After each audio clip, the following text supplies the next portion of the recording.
هوريكي فكرة حلوة قوي هتوفر معاكي وقت ومجهود، وهتطلع معاكي النتيجة خيال خيال بمعنى الكلمة. النتيجة عجبتني كمان اكتر من ان الطريقة ديت اصلا وفرت معايا وقت ومجهود كبير جدا. هتجيبي الفراخ تحطيها في كيس كده بالمنظر ده، وهننزل عليها بشوية من الملح، شوية من الفلفل الاسود، شوية من الكزبرة الجافة، وشوية من الكمون، وشوية من الثوم المفروم. هنتبلها كويس كده في الكيس زي ما هي كده بالمنظر ده.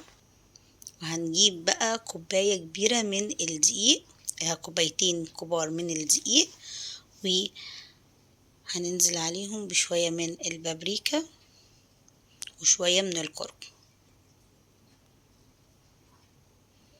وشوية من الجنزبيل، وشوية من القرفة. وانزلي بقى بمكعب مرق، هيفرق معاكي جدا في الطعم. لو انتي حابة الاولاد يحسوا ان انتي جايبه لهم من بره تمام، عايزة تستغني عنه مفيش مشكلة، ولكن فعلا هيفرق معاكي جدا في الطعم. بس اهم حاجة تفتفتيه كويس.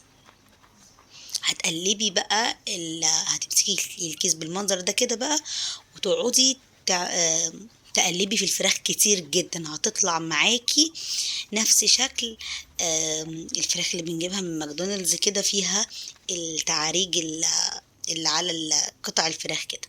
بصي المنظر، شايفه منظرها عامل ازاي؟ ولسه كمان لما تتقلي بصي كلها اتبلت، من غير بقى ما تتبلي قطعة قطعة.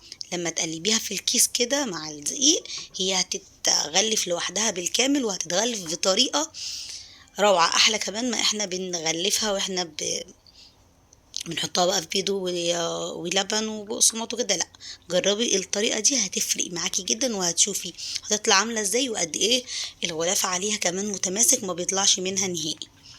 هتحطي تجيبي بقى طبق كده فيه شويه ميه، وتحطيها في الميه قبل ما تقليها في الزيت. والخطوه دي مهمه جدا، بتخليها مقرمشه من بره وطريه من جوه. بصي بقى التعريج اللي بقولك عليها، اتفرجي عليها بقى كمان بعد ما تتقلي هتطلع عامله ازاي، رهيبه.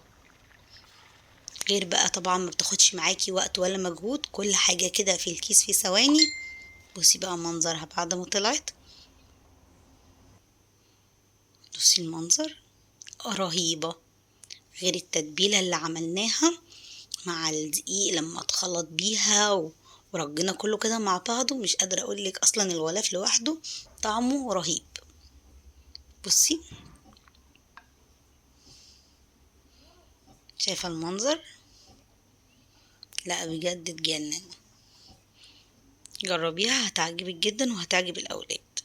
بس من بره مقرمشة ومن جوه طرية، والغلاف ماسك كويس جدا. بصي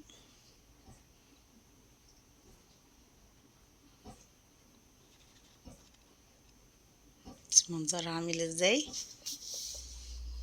ما تنسيش بقى تعملي شير لحد من حبايبك عشان يستفيد من الطريقة لو الطريقة عجبتك، وهستنى رأيكم في التعليق.